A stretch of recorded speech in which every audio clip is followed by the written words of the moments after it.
ایک مدت گزر گئی اسے قید میں، اب ہم اس کی رہائی سے مایوس ہیں۔ فرمایا نہیں، مایوس نہ ہو، اس سے کہو کہ وہ لا حول ولا قوت الا باللہ پڑھا کرے، اس سے کہو کہ وہ لا حول پڑھا کرے۔ اس زمانے میں تو مسلمان دعائیں جانتے ہیں، ان دعاؤں سے متعلق واقعات نہیں جانتے۔ یہ بھی ایک دعاؤں پر سے یقین ہٹ جانے کی وجہ ہے۔ دعاؤں سے یقین کے ہٹ جانے کی ایک بڑی وجہ یہ ہے کہ دعائیں یاد کرتے ہیں، ان دعاؤں سے متعلق واقعات یاد نہیں کرتے، ان دعاؤں سے متعلق واقعات یاد نہیں کرتے۔ جنہوں نے دعائیں جمع کی ہیں انہوں نے دعائیں جمع کر دی ہیں، صرف ان دعاؤں سے متعلق جو ظاہر کے خلاف مددیں ہوئی ہیں ان کو بیان نہیں کیا۔ یہی وجہ ہے کہ لوگ دعا کا مضمون جانتے ہیں، اس دعا پر آنے والی نصرت کو نہیں جانتے۔ جب دعاؤں سے متعلق واقعات یاد نہیں ہوں گے تو دعائیں غیر یقینی ہو جائیں گی، دعائیں غیر یقینی ہو جائیں گی۔ دعا تو یاد ہے لیکن اس دعا سے متعلق واقعہ یاد نہیں۔ لوگ کہتے ہیں ہاں بھائی لا حول ولا قوت الا باللہ۔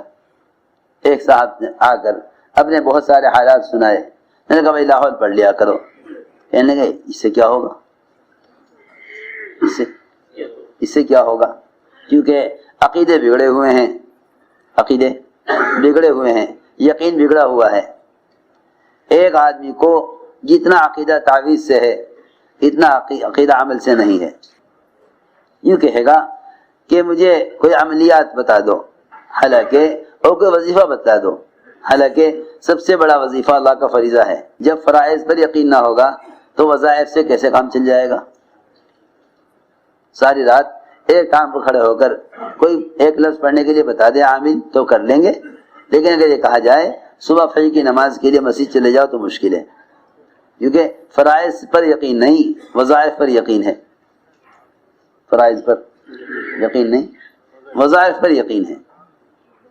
عجیب بات ہے، جو عمل اللہ کی ذات سے براہ راست فائدے اٹھانے کا ہے اس کو چھوڑ کر آدمی غیر یقینی چیزوں میں کوشش کرتا ہے، غیر یقینی چیزوں میں کوشش کرتا ہے۔ اس سے کہا گیا لا حول پڑھو، یعنی اس سے کیا ہوگا؟ حالانکہ صحیح روایت میں ہے کہ لا حول کا پڑھنا نقصان کے 99 دروازے بند کر دیتا ہے۔ لا حول کا پڑھنا نقصان کے لا حول کا پڑھنا نقصان کے 99 دروازے بند کر دیتا ہے، جس کا سب سے چھوٹا دروازہ، ادنا دروازہ رنج اور غم ہے۔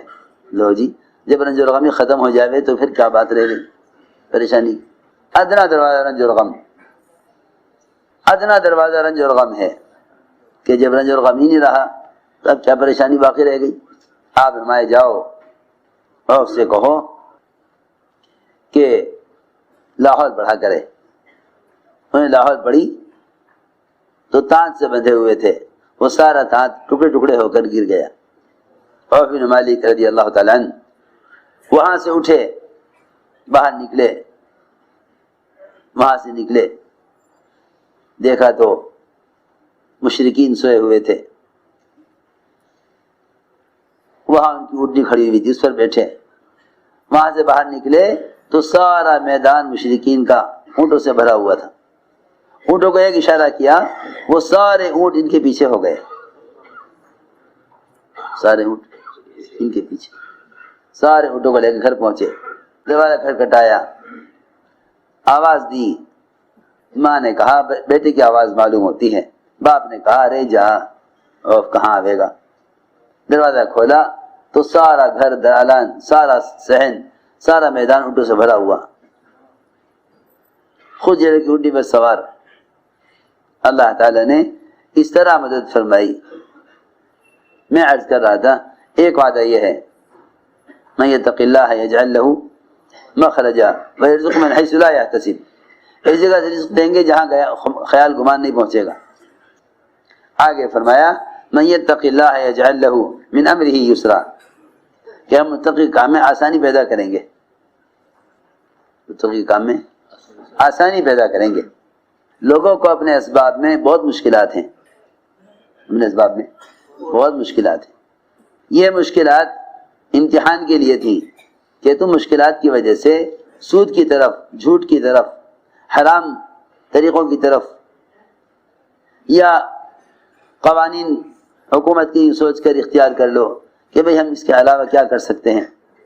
وہ تو مسلمان جب اپنے آپ کو قانون کے مقابلے میں معذور سمجھتا ہے نا، تو اسے معلوم نہیں کہ معذور ہونے کی شرائط کیا ہیں.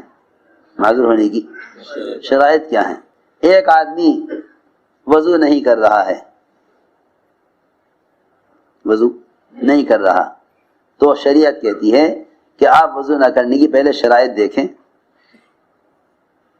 پہلے شرائط دیکھیں. ایسا تو نہیں کہ وضو کو دل نہ چاہا تو وضو نہ کیا تو نماز نہ ہوگی. پہلے دیکھا جائے گا کہ تیمم کرنے کی شرائط پوری ہو رہی ہے نہیں. پہلے دیکھا جائے گا کہ تیمم کرنے کی شرائط پوری ہو رہی کہ نہیں. دیکھو میری بات توجہ سننی پڑے گی. یوں نہیں کہ یوں نہ مشکل ہو رہی تو یوں کر لو. اس سے پوچھو تو نے پانی کہاں تک تلاش کیا ہے؟ تو یہ سردی لگ رہی ہے کہ کیا کروں کہ تیمم کر لوں. یہ دیکھنا پڑے گا کہ اس نے جو وضو کا متبادل تیمم سوچا ہے آیا تیمم کی شرائط پوری ہو رہی ہے نہیں. سارے احکام میں یہی طریقہ ہے، سارے احکام میں یہی طریقہ ہے. کمائی کے نقشوں میں جاتے ہیں، ذرا سا قانون سامنے آیا، ذرا سی رکاوٹ سامنے آئی، فوراً حرام کی طرف پلٹ گئے، فوراً حرام کی طرف پلٹ گئے کہ بھئی اس ملک کا قانون یہ ہے، ہم حرام سے بچ نہیں سکتے. سوال اس کا نہیں کہ آپ حرام سے بچ نہیں سکتے، سوال اس کا ہے کہ آپ نے حرام سے بچنے کے لیے کیا کوشش کی، حرام سے بچنے کے لیے کیا کوشش کی. اور یہ یقینی بات ہے کہ اگر مسلمان بقدر ضرورت کمائے تو حلال کما سکتا ہے. سارے حرام کے نقشے اور سارے حرام اسباب اور سارے شریعت سے ہٹ کر کمانے کے طریقے وہ سب کے سب خواہش کو پورا کرنے کے لیے ہیں.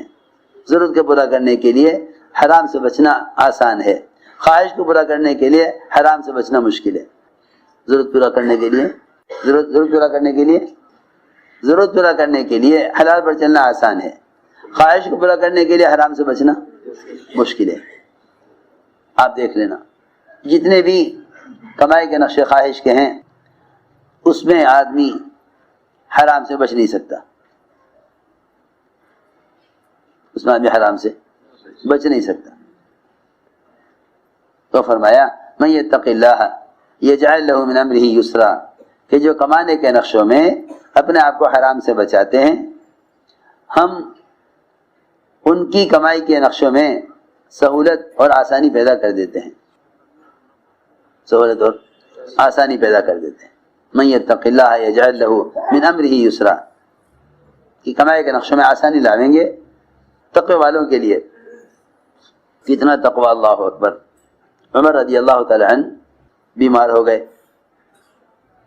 کیا ہو بیمار ہو گئے، حضرت عمر بیمار ہو گئے.